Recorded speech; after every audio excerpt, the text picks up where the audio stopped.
Olá para você que está me vendo, eu sou Gambit Cavalcante e hoje a gente vai falar sobre Paper Girls.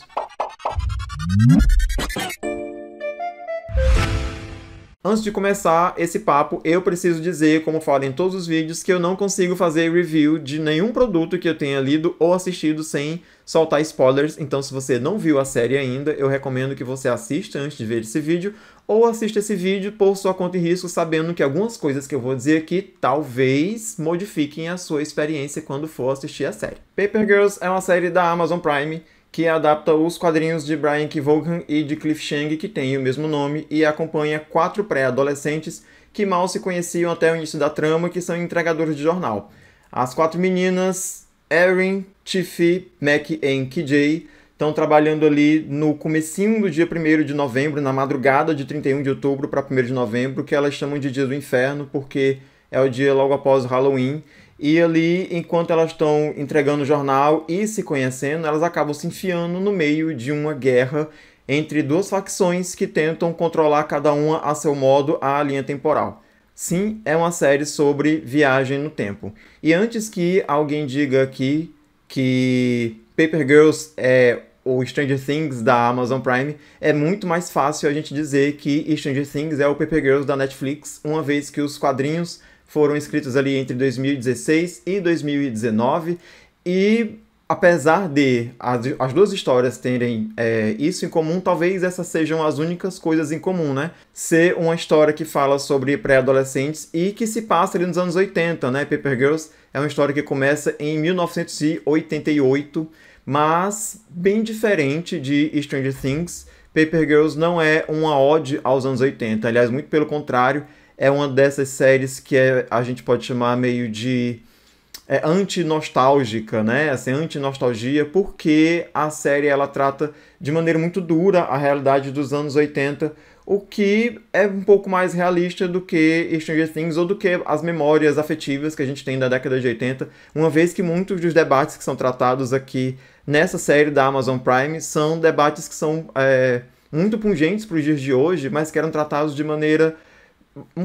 eu não sei se errada é bem a palavra, mas tinha o modus operandi da época, que era muito diferente de como é hoje em dia, né? Mas enfim, no enredo de Paper Girls, as 4 meninas que mal se conhecem, elas acabam se envolvendo ali nessa guerra temporal, e elas, num primeiro momento, viajam para 2019 e acabam encontrando com a versão adulta de uma das meninas, que é a versão adulta da Erin. Enfim, como eu faço sempre nos outros reviews que eu faço aqui no canal, eu gosto de dar logo as minhas impressões assim de início.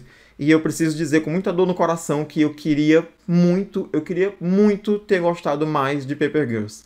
Eu não vou dizer que a série é um desperdício de tempo. Eu acho que como todas as coisas que eu assisto que eu não gosto muito, eu gosto de dizer isso para as pessoas. É bom que você assista e que você tire as suas próprias impressões. Eu só acho que Paper Girls ela tinha um potencial muito maior, tendo em vista que os quadrinhos são...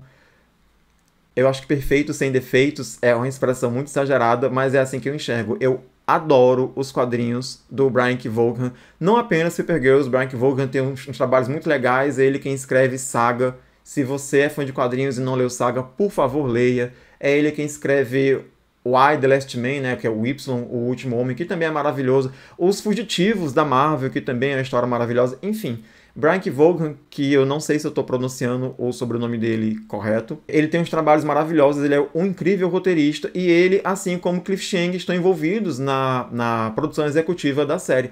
Cliff Chiang, para quem não sabe, é um artista, ele é desenhista, ele já fez trabalhos para editoras grandes como Marvel e DC, e ele tem uma característica que eu considero maravilhosa, que é de não hipersexualizar as personagens femininas, o que vai muito de encontro a como se desenhava ali no final dos anos 90, começo dos anos 2000, né? Hoje em dia a gente sabe que a política está um pouco diferente. Eu conheci o Cliff quando ele desenhou A Mulher Maravilha, do Brian Azzarello, que é a arte que está aqui nesse quadro logo acima da minha cabeça. E, por acaso, também é a arte que estampa o meu corpício aqui com essa tatuagem que eu fiz, que, obviamente, você deve saber que eu sou fã de Mulher Maravilha. Ele também fez um trabalho maravilhoso. Eu li um quadrinho da Canário Negro, que eu não vou lembrar quem é o autor agora, mas que também tem o traço do Cliff Chiang, e eu amo muito a arte do Cliff. Eu acho maravilhoso o desenho que ele faz, e em Paper Girls não é diferente.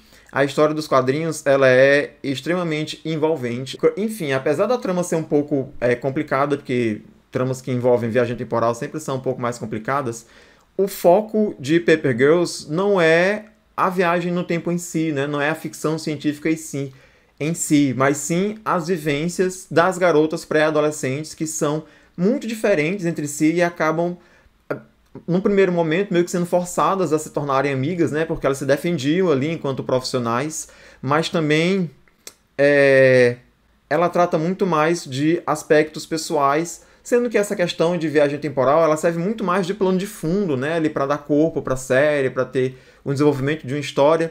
E não, a gente também não tá falando assim de uma série sobre amizade, não tem essa vibe Chiquititas, né? É muito mais uma história sobre a autodescoberta, né? Tem um assunto que eu acho que é muito proeminente nos Estados Unidos, que praticamente todos os produtos que são feitos para adolescentes ou pré-adolescentes, enfim, que tratam de adolescentes, sempre se fala disso, que é abuso parental, né? A gente tem ali duas personagens, na verdade três personagens. É provável que as 4 personagens, de algum ponto de vista, sofram com essa questão de abuso parental. A mais evidente é a Mac, que tem um pai alcoólatra, violento, né? E tem uma madrasta que ela acredita que não liga muito para ela. A KJ, que é de uma família judaica, judia, vocês me corrijam aí se eu estiver usando o termo errado, que tem que ser uma garota perfeita para seguir ali os preceitos da religião e acaba descobrindo que a sua versão adulta é lésbica. E aí, além da KJ, a gente tem ali a Erin, que é uma jovem... Ela é americana, mas a família dela é imigrante da China, e aí a mãe dela é muito doente, ela acaba se transformando na mãe da própria mãe, porque ela tem que cuidar, né? Tem que se transformar em adulta muito mais cedo, porque tem que desistir da própria vida para cuidar da mãe que é doente. A terceira adolescente, que é a Tiffy, ela tem uma mãe que... Ela é uma filha adotiva, que não sabe que é adotiva, e a mãe dela é abusiva porque exige dela essa perfeição acadêmica, cobra muito que ela estude, que ela seja uma vencedora na vida, né, nesse sentido acadêmico, e ela só acaba descobrindo que essa relação com a mãe dela é abusiva quando ela se torna adulta, e o encontro dela com ela adulta coloca isso em xeque, e é muito difícil para a versão adulta da Tiff convencê-la de que a relação que ela tem com a mãe dela é uma relação abusiva. Na verdade, Paper Girls é uma série com muitos temas bacanas e que são discutidos de uma forma muito legal. O que eu acredito que talvez tenha faltado para Paper Girls era uma produção melhor, assim. É uma série com bons assuntos, mas que é mal executada. Eu não consigo avaliar aqui se isso foi uma questão de desleixo, né? Não dá para dizer que o Jeff Bezos não tenha dinheiro para produzir uma série como essa. Acho que todo o dinheiro que ele gastou para produzir Paper Girls ele deve ganhar em 3 horas de sono. Ou se é proposital que todos os efeitos especiais da série, todo esse plot de viagem no tempo, seja resumido a poucos momentos na série e que o seu trabalho de produção seja uma coisa que me pareceu muito caseira. Ou talvez a gente já esteja mal acostumado a grandes produções, como, por exemplo, Stranger Things, e quando a gente vê uma produção que é um pouco mais singela, isso cause um pouco de incômodo. Eu achei que a execução não foi muito boa, o que não transforma a série numa perda total. Eu acho que a série é boa e que ela merece ser assistida, mas ela não tem o charme dos quadrinhos. Ela tem muitos pontos altos. Enquanto eu tô falando, eu tô lembrando aqui do plot da KJ, que é uma pré-adolescente que ainda não descobriu a sexualidade, mas quando encontra a sua versão adulta no finalzinho dos anos 90, inclusive, preciso dizer isso pra vocês, essa primeira temporada da série, ela se passa em 3 momentos. Em 1988, quando as meninas se conhecem, que é o tempo original das 4 protagonistas. Em 2019, que é a primeira viagem no tempo que elas fazem, quando elas encontram com a versão adulta da Erin, que é uma adulta que não representa nada daquilo que ela imaginava para si quando crescesse, né? Ela fica muito frustrada quando ela conhece a versão adulta dela, e essa relação entre elas duas, ela vai evoluindo e melhorando conforme vão se passando os episódios. E o outro momento da série é em 2009, quando elas encontram a versão adulta da Tiff, e a Tiff tem uma realização por saber que a versão adulta dela é muito parecida com aquilo que ela queria fazer para a vida, mas também se frustra quando ela descobre que no meio do caminho a Tiff, a adulta, fala para ela que tudo que ela queria para a vida dela não era o que ela realmente queria, mas era o que a mãe dela queria e fez ela acreditar que era aquilo que a Tiff queria. Ficou meio confuso essa construção. Em contrapartida, a garota Mac, que inclusive dá um show de atuação. Eu vou ressaltar aqui as atuações da Sofia Kaczynski e Fina Straza, que são Mac e KJ, respectivamente.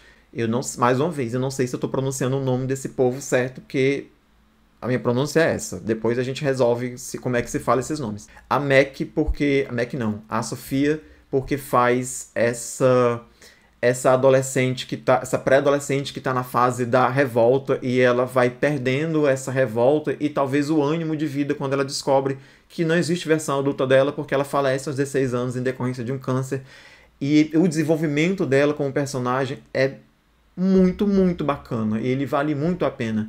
E a outra, que é a Fina, ou Fina, né, que interpreta ali a KJ, que descobre que a sua versão adulta é lésbica, e aí ela tem que lidar com isso como uma pré-adolescente dos anos 80, né, e que vem de uma família de religião judaica, e tentar se entender, assim, se colocar no mundo sabendo que você vai ser uma adulta lésbica.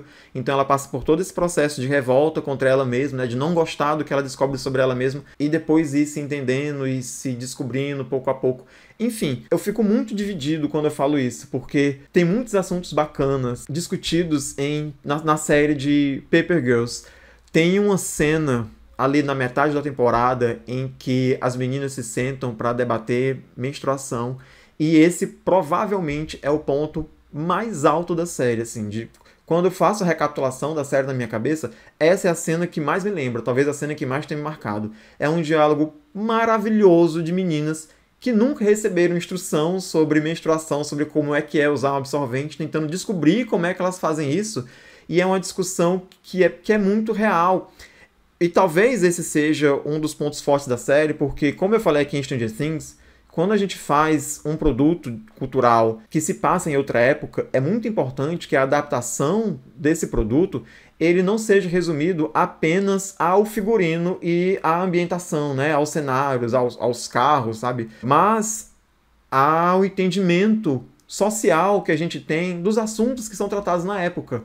E é muito interessante porque, voltando para os anos 80, e mais uma vez, eu fui uma criança dos anos 80, eu era menina de 12 anos que tinha esse tipo de conversa com os pais antes da sua própria menstruação, né? Como é que era o entendimento, né? Como é que era debatida a sexualidade ali no finalzinho dos anos 80. Então, esse é um dos pontos altos da série.